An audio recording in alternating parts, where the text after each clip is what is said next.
না, ভালো লাগলো। আজকে ছুটির দিন, আমরা সবাই বাসায় ছিলাম, তো তখন বাচ্চাদের আবদার যে চিড়িয়াখানায় যাবে, তো সেই চিন্তা থেকে ছুটির দিনে তাদেরকে নিয়ে চিড়িয়াখানায় ঘুরতে আসা। তো রাস্তাঘাটও ফাঁকা ছিল, তো ওর ভিতরে বেশ ভিড়, তারপরেও ভালো লেগেছে। আসলে অনেক ভালো লাগলো, বাচ্চাদের জন্য বিনোদনের জন্য আসলে অনেক ভালো। ওরা আসলে টিভিতেই তো শুধু দেখে, মানে সামনাসামনি তো দেখতে পারে না। তো আমরা ভাবলাম ঈদের ছুটিতে বাচ্চাদের নিয়ে আসি, রাস্তাঘাট ফাঁকা আছে, এই আর কি ভালো লাগলো আর কি। বাচ্চারা আনন্দ হইলো, পাইলো আর কি, স্বাভাবিক, অনেক ভালো আর কি। যানজট নাই, ঈদের ছুটিতে আসলে ফাঁকা হয়ে গেছে, এই জন্য আমরা ভাবলাম যে এখানে একটু ঘুরেই আসি বাচ্চাদের নিয়ে। অভিজ্ঞতাটা তো ভালোই, বাচ্চা নিয়ে আসছি, বাচ্চা অনেক আনন্দ পাইছে, কিন্তু ভিতরে পরিবেশটা অনেকটা নোংরা হয়ে গেছে। বসার জায়গাগুলো যেগুলো আছে ওখানে নিয়ে তো বাচ্চা নিয়ে যে বসবো, আমরা একটু রিল্যাক্স ফিল করব, কিন্তু চারিপাশে নোংরা আবর্জনা, অনেক বেশি মানে মেসি অবস্থা আর কি, অবস্থাটা ভালো না, অনেক বেশি অপরিষ্কার। এই জন্য বাচ্চা নিয়ে একটু বসতে আমরা একটু আনহেলদি ফিল করছি, আনইজি ফিল করছি, আমাদের জন্য একটু কঠিন হয়ে গেছে। প্রায় 3বার বাচ্চাদের নিয়ে আসা হলো ওদের দেখানোর জন্য।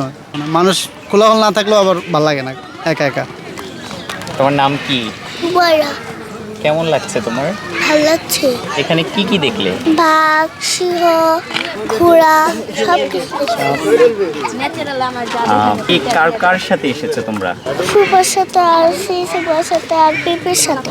টানা ৭মবারের মতো বেস্ট টিস্যু পেপার ব্র্যান্ড হিসেবে স্বীকৃতি পেয়েছে বসুন্ধরা টিস্যু। কেমন লাগছে? অনেক ভালো। কি কি দেখলে এখানে?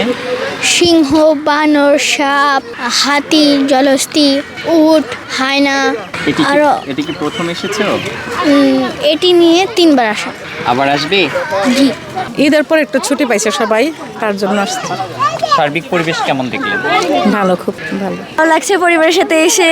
আসলে ঈদের ছুটিতে মামারা সবাই বাসায় আসছে, তো সবার সাথে চিড়িয়াখানা, জাতীয় চিড়িয়াখানা বলে কথা, ভালো লাগছে। কি কি দেখলেন?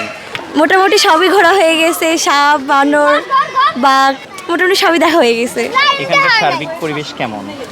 মোটামুটি খুবই ভালো। জাতীয় চিড়িয়াখানা বলে অনেকটা ভালো পরিবেশ, যেমন এখানে প্রাকৃতিক সৌন্দর্যটা সবচেয়ে বেশি।